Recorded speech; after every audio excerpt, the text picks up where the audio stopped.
नमस्कार दोस्तों, मैं रमन कुमार आज उपस्थित हुआ हूँ आप लोगों के सामने एक कहानी लेकर जो बहुत ही मोटिवेशनल कहानी है और इससे हमें कुछ सीखने को मिलता है। कहानी है यूपी की। यूपी में इटावा ज़िले में एक पुलिस स्टेशन है उसराहार।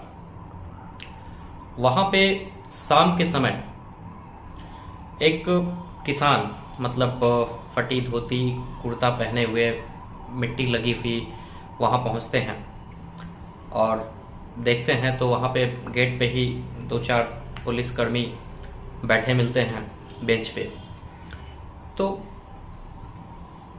वो इधर उधर देखते हैं, फिर पूछते हैं एक पुलिस वाले से कि साहब मुझे रपट लिखानी है। तो उसने बोला कि रपट लिखानी है तो अभी तो शाम का समय है, क्या है कहानी बताओ। तो उन्होंने बोला कि सर अगर कोई बड़े दरोगा साहब हों तो उनसे मुलाकात करवा दीजिए, मैं उनसे ही मिलकर कहानी बताना चाहता हूँ अपनी दुख की। तो वहाँ पे उन्होंने कहा कि सीधे सीधे मना कर दिया, बोला कि दरोगा साहब तो है नहीं। तो फिर उन्होंने बहुत ही उदास मन से कहा कि ठीक है, अगर कोई और बड़े अधिकारी हो तो हमारी मुलाकात करवा दीजिए। तो उन्होंने बोला कि ठीक है, डिप्टी दरोगा साहब हैं, बताओ मिल लो। बेचारा आगे बढ़ा और डिप्टी दरोगा से मिला। उनसे कहा कि सर हमारा बटुआ गायब हो गया है, हमें रिपोर्ट लिखानी है।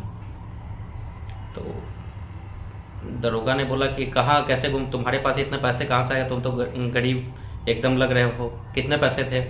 तो बोला सर 5,000 रुपये थे।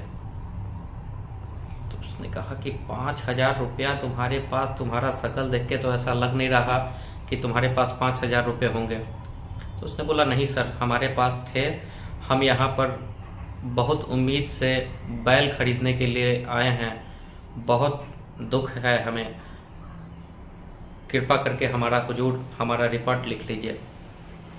उसने कहा नहीं नहीं, हमारे ऐसे रिपोर्ट नहीं लिखते हैं, तुम्हारे पास पैसा है नहीं है, हमारे पास किसी प्रकार का कोई प्रमाण नहीं है, कैसे लिख ले तुम्हारा रिपोर्ट। उसको डांट फटकार के बाहर भेज दिया।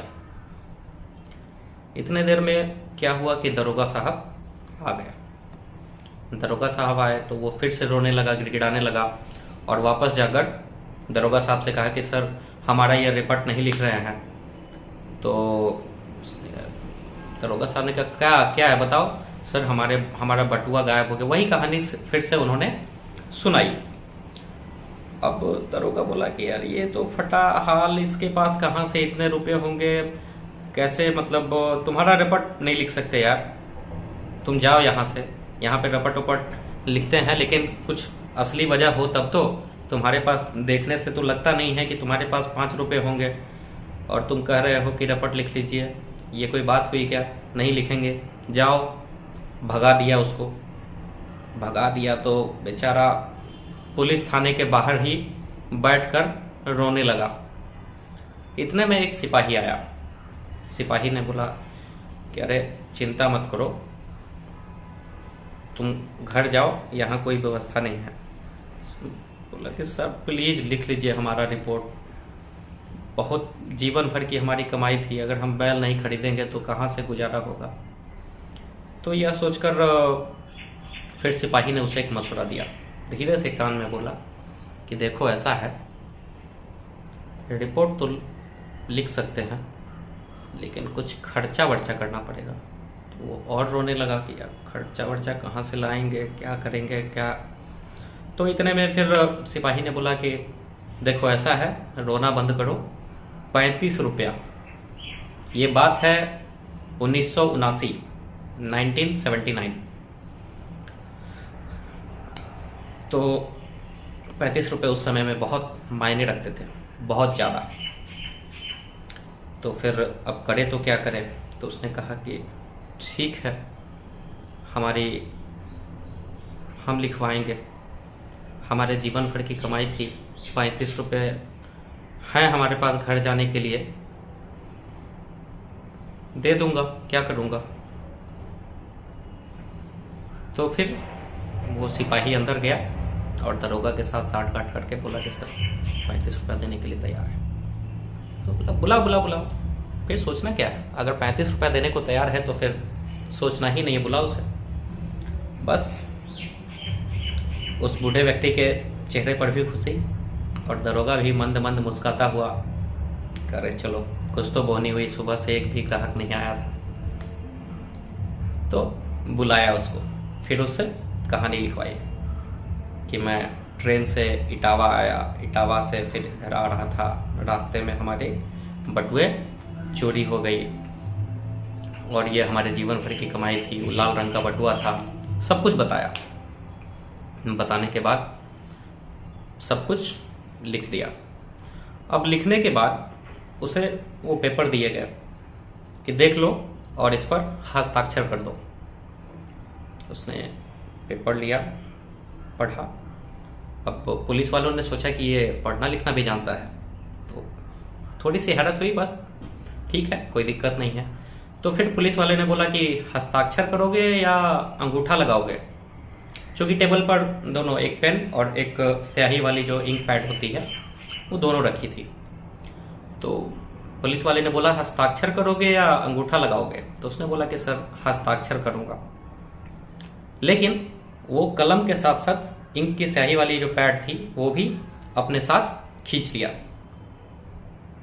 और पहले हस्ताक्षर किया और फटे पॉकेट के जेब में हाथ घुसाया कुर्ते में और एक स्टाम्प पैड, रबर स्टाम्प जो बोलते हैं, वो निकालकर स्याही में डुबोया और मार दिया। इतने में पुलिस वाले देख ही रहे हैं कि मतलब ये हो क्या रहा है, कर क्या रहा है ये, और तब तक मार दिया। और बड़े गौर से जो दरोगा था वो उसको देख रहा था और जैसे ही स्टाम्प पैड हटाया दरोगा के पैरों तले जमीन खिसक गए।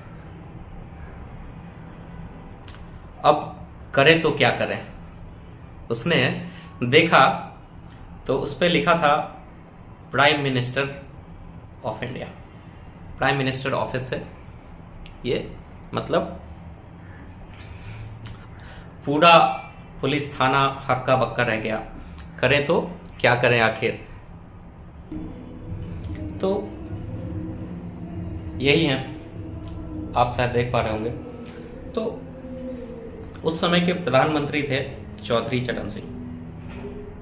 अब सारे पुलिस वाले, सारा थाना जो है थर थर मतलब सबके पसीने आ रहे हैं। और इतने में क्या हुआ कि फिर बाहर में पुलिस थाने के बाहर फिर सारा लाव लश्कर और पहुंच गई और तुरंत ही उस थाने को उन्होंने सस्पेंड कर दिया। सारा थानाध्यक्ष सभी का मतलब वो मोमेंट आप सोच सकते हैं क्या ही रहा होगा। तो एक देश के प्रधानमंत्री को यह रूप धर के आना पड़ा किसी थाने में, और वाकई आप सोच के देखिए कि क्या मतलब ये एक सच्ची घटना है।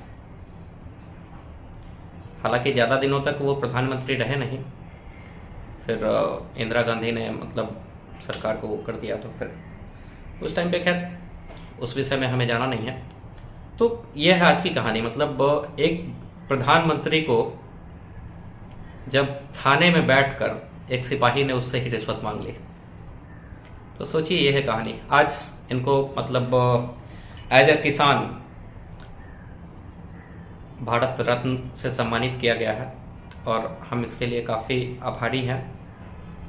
किसानों का एक तरफ आंदोलन चल रहा है, हम आखिर समझ नहीं पाते कि किसानों का दर्द।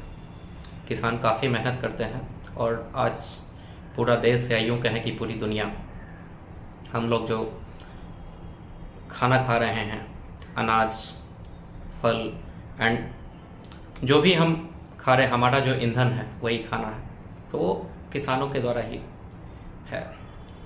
अब आप बताइए कि मतलब खैर ये थी आज की कहानी, और फिर मिलते हैं अगले एपिसोड में। कोशिश करूंगा, ये काफ़ी लंबी दूरी हो गई, मतलब काफ़ी टाइम बाद मैंने ये वीडियो बनाया, और मैं कोशिश करूंगा कि इस तरह की कहानी मैं आपके सामने हमेशा ही लाता रहूं। थैंक यू, नमस्कार।